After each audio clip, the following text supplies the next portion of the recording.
Hello, welcome back, and thank you for joining us for the 2024 edition of the Trinidad and Tobago Energy Conference. A special welcome to our viewers here, around the region, and across the globe. My name is Shelly Dass, and I'll be taking you through the next 3 days as we listen to stakeholders, industry experts, consumers, producers, everything that's involved with energy. We will be talking about it and to the stakeholders at the Energy Conference. The theme of this year's conference is accelerating action. We've been speaking to a lot of the sponsors, a lot of the exhibitors, stakeholders, and joining us right now, we have two gentlemen from Ramps Logistics, a well-known company. We have Dale Lutchman, the Vice President of Customer Experience, and Javid Razak, VP of Shared Services. They are both this is Ramps Logistics. They are both exhibitors and sponsors of the Youth Forum for this year's Energy Conference. Gentlemen, we've had quite a good morning so far, hearing quite a lot of contributions from the major players, from government stakeholders, interest groups, the Gas Energy Forum Producers Association.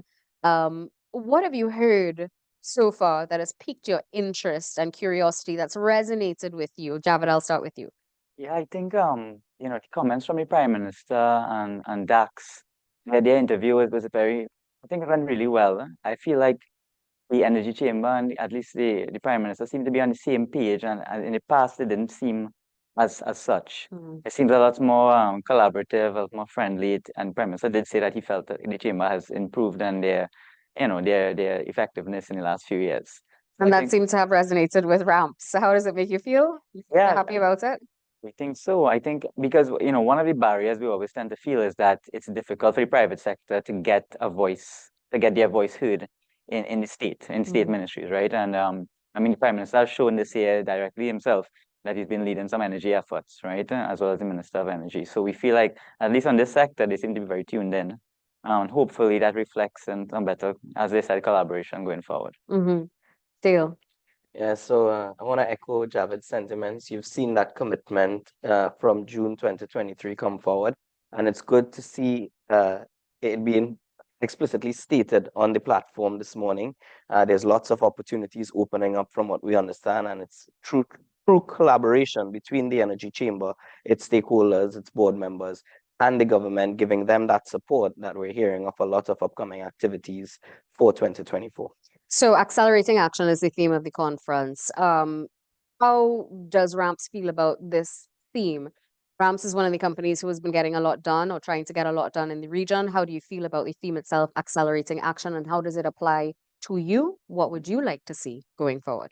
So, I mean, as I mentioned, June 2023 is where I really felt the state and the energy stakeholders really taking that action to position Trinidad as an energy services company for the region. National Energy and their efforts through its stakeholders, you saw them having that footprint in the regional conferences and making proper representation there.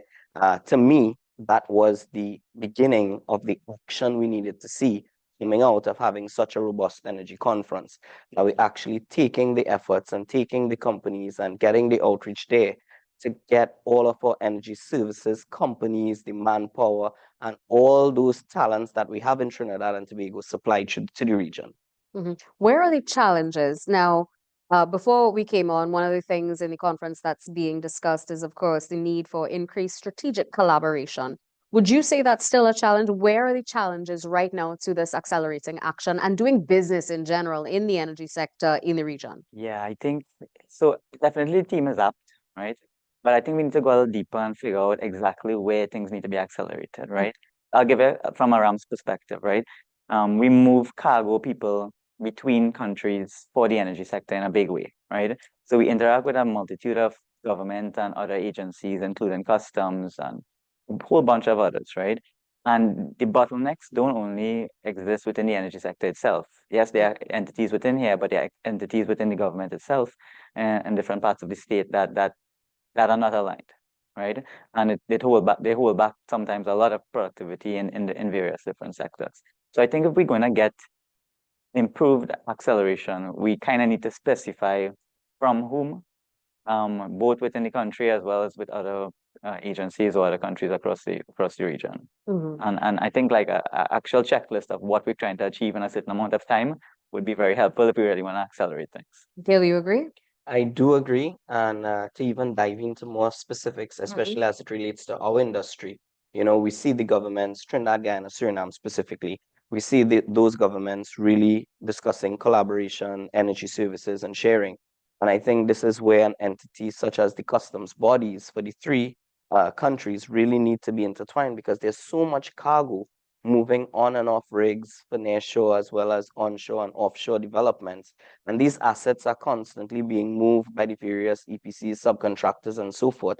And everywhere you go, there's different challenges, problems, and sometimes, if there was like a universal standard for those three for really easy movement of cargo and understanding the needs of the energy customers and the market and the speed at which they need these cargo come to repairs, go back to a country for a job, I think that would be a huge leap for the energy sector. You talk about universal standard ramps works.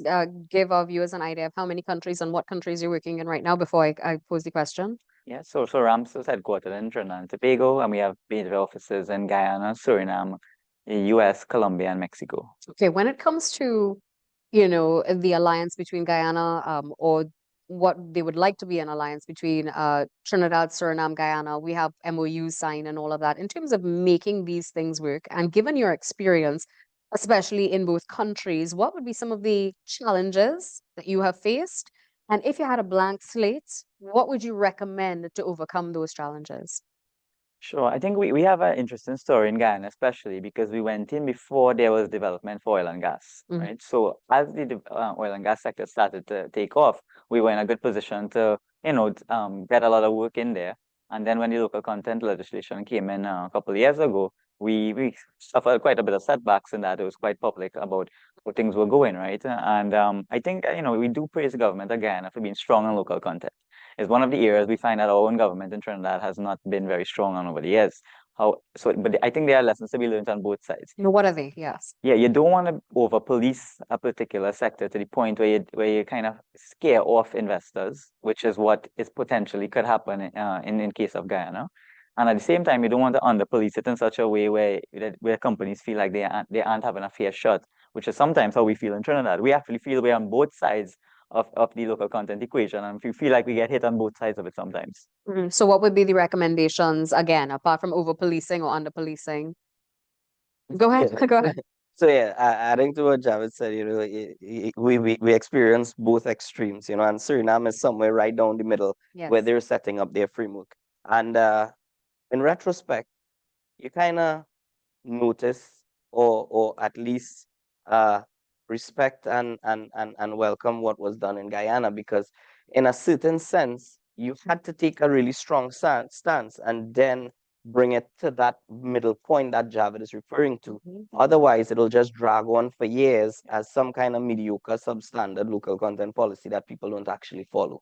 So having a properly rigid system, and so I feel like with the extremes of versions in the Caribbean, we're at a place now where we could have a proper local content framework developed that could be applied for all. That's from a policy perspective, but also for companies. I mean, there's so many ways companies could invest and get their feet wet with these markets and these opportunities opening. And sometimes they go and just let me do everything on my own and set up, and they make sure they're local content compliant with whatever framework exists at the time by hiring locals, training them up, and so forth. Then there's the other one where they warehouse and they just sell as they get and so forth. But in retrospect, I would also say with Clean Slate, everyone should possibly embark on some level of collaboration with or without a proper local content policy guiding and structuring that. I would say find the right partner in a country who can bring value, uh, identify the synergies where one is weak, one is strong, that kind of thing. Make sure you have your paperwork in place and really set a strong foundation. As you may know, Rams would have partnered with NNS Algu in Guyana. They're a family-owned brokerage company. They share a lot of the same qualities like Rams does. They're very strong in the commercial sector, and they wanted to learn about the energy sector. So that's where we came and brought our expertise to them. and they're willing to learn, and they're embracing our technology that we use to help the energy sector in Guyana. They're actually here at the energy conference. They always come and support us, so they're at our booth today, And spending the day with they us. told us that they doubled their staff in the last year since collaborating with us, right? They've doubled their size, and so we see that collaboration and growth partnering like that. If I had to take away a lesson from Guyana's Yes. legislation into Trinidad, one of the good things they did was identify certain subsectors, 40 or so, that they wanted to prioritize for local content development. That's actually what I was going to ask you all next in terms of lessons learned. Yeah. If you were to advise any company, anyone wanting to go, of course, to compete with you or otherwise, Right. into the countries that you operate in, what would be some of the takeaways, the lessons learned that you would impart upon them? Hey, if you're going to operate in this triangle or the other triangle, here is what you need to do. Yeah, I think definitely there are certain sectors which are more low-hanging fruits, right? Ones that either companies may already be doing in some scale and maybe need some further qualifications or certifications to get into, or some level of scaling up. We have to identify those sectors. So this is both for the private investor who might be going into these countries, as well as for the governments who might be trying to legislate over this. Identify the sectors that are actually low-hanging fruit that companies can get into, but kind of term it out. There might be immediate opportunities in some areas. Maybe logistics is one of them. There might be things that's medium term where you may need some amount of training and certification, and then there might be long-term prospectivity. So some companies go into different sectors and they know there's an immediate option, 3 to 5 years, 5 to 10 years, and what do we need to actually get done to have that happen? And in answering the question, they'll also address the issue of competition versus collaboration. How are you making it work? So I would say take example, like the energy chamber has made certain inroads as well as all the other BSOs into these countries, and they have these partnerships. So I would encourage, just adding on to Javid's point, local private companies to enter these markets and these countries, engage with these BSOs, engage with the entities who've made these headways, and even partner up with local companies entering there to identify needs, as Javid said, identify your segments, identify the companies you want to partner with and work together. It's a very thin line, the collaboration and competition as things grow, because the size of the pie is still so small in the Caribbean, right? But it's all about knowing what you're good at, knowing what you're strong at, and identifying those clear lines, and really having the right partner. It becomes more collaborative than competitive. Do you see yourselves expanding? Do you see yourself diversifying, or do you see yourself streamlining? So a mixture of all, maybe. Yeah. So at any given point in time, we actually have quite a few new ventures in the pipeline that we, especially with Sean, our CEO, in different areas completely. So there's one that was in the papers over the weekend about a ferry service, a private one Yes. that's going to be looked at for the Caribbean region. There are things like that in development, and we continue to invest in at least some R&D behind it. We see ourselves becoming a true technology company in the next few years, as opposed to a traditional logistics company. We actually have a dozen programmers and coders for the last 5 years who've just worked on developing apps for us. And we've been trying to see how we can use them in other areas of business. So oil and gas is the now, but we definitely see ourselves as more of a global technology company, hopefully within the next 15, 20 years. And now you're also sponsoring the youth, one of the youth forums. Tell me, what's the interest in youth, and how are you positioning ramps to work with youth going into the future? Yeah, so Javid is on the panel, so I'll let him have the last say on that.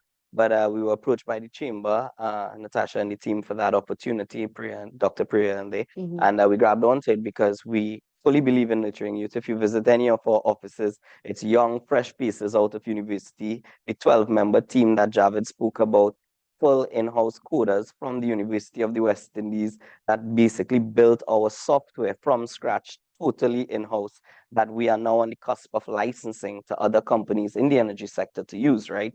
So it's a great opportunity. In past years at the Energy Chamber, Energy Conference, we would have partnered with Heroes Foundation and so forth. So we felt like it was the right fit that, we come and we support. Javid is going to be on the panel, as I mentioned, and, to really enable and support you, because that's where we harvest our talent from. Yeah, no, if we have 400 employees across the region, the average age is 28. So Why is that? why is that? Well, me and Deal consider ourselves youth still, right? Yes, I can tell. And we actually might be at the older end of some of our employees, right? Now, the thing about logistics, so in many fields, right, is that one of my personal passions is that we have so many students that come out of university or high school, they can't get jobs in any field, right? Especially right now. but they can be retrained and retooled, but sometimes they don't have an opportunity to get in the door anywhere because whatever degree they do doesn't match with what companies are hiring. How are you addressing that specifically? That's been coming up quite a lot about what they're being taught from the textbooks in school to what actually they have to apply when Yes. working for a company like Ramps or BP or Shell or anyone else. So one of the messages we try to impart a lot to people is that please don't try to limit yourselves to a particular area. But you see, you need to get your name known as well, right? You have to do a certain amount of personal marketing and branding. And part of that is networking with people, getting to know people and stuff like that. It's not the age where you just send in a resume and somebody will just take you out of a pile, right? Any given position we put out there, we get 200-300 resumes, right? It's going to be tough. But if somebody actually knows your name, he knows your face, they meet you sometimes here. A couple of years ago, we hired somebody here because they came up to deal in the energy conference and told them, you need to hire me. Yeah. Right? And she works with me right now, actually. Right? So that's some of the messages we're trying to impart onto people. We'll speak about that on Wednesday as well. But the youth is quite literally the future, but we need to take them out of the box where they're in, where they believe that. How do you balance youth with the need for perhaps institutional memory and knowledge Right. and awareness of the industry? We tend to move things quickly and break things a lot. So, and we have to end up preparing quite a bit. There is a need. Sean knows you're all saying that. He's the one who says it. Okay, He's the one who all says right. it, right? But there is some need for that. We're trying to figure out how we can create a knowledge management system as actually one of the priority projects for this year, so that we can take institutional knowledge out of people's heads and put it in such a way where it's easy to kind of bring other people up to speed. But our business, honestly, is pretty common sense, I think. Neither Deal or myself have been from a logistics background. Nowhere even close to it. So, Like, live an example. How does a geoscientist yeah, become head of VP of shared services, head of HR and other shared services? Mhm. And that's his field of study, you know. Right. So we really don't limit persons once they're young and have that eager enthusiasm. As Javed said, you know, young lady came up and said, you need to hire me. I said, well, why? And I just started to list out all the reasons why she thinks she'll be a great fit for Rams. And I said, okay, come for an interview. Yeah. And I mean, her resume, everything matched up. We placed her in a role that is totally different from her field, and you know, she thrived. Where do you see Ramps in 10 years from now? So we are looking at a big amount of growth in North America. That's actually, I mean, yeah, the Caribbean region maybe has 15, 20 million people, but the US and Canada has more than 300 million. Mhm. So we have a business in the US that's been expanding in the last few years. We're actively looking at a huge expansion there, as well as we're in Mexico and Colombia, some more in Latin America. So we're really looking at the Americas expansion. And so the Rams group, Rams Logistics itself, as Javed mentioned earlier, we're really on that digital transformation where we want to license our technology and scale it up and become literally build that Uber type technology for cargo for the Caribbean that other competitors can use because we see it more as collaboration. But a big part of our future and growth is our sister company, Eldorado Offshore. They actually started doing manpower, headquartered here in Trinidad, doing manpower for several rigs in Guyana as well as several rigs in Trinidad. And now they're even doing manpower in Alaska. A Trinidadian company recruiting and doing manpower across the US and as far as Alaska. So we see great potential in that manpower supply company where they do the training and everything. So those are the real opportunities. Gentlemen, it's been a pleasure speaking with you. These are the guys from Ramps Logistics, Dale Nutchman and Javed Razak, VP of Shared Services and VP of Customer Experience. They are exhibiting and they are also sponsoring the Youth Forum here at the 2024 edition of the Trinidad and Tobago Energy Conference. I'm Shelly Dass. Stay with us. We'll be right back.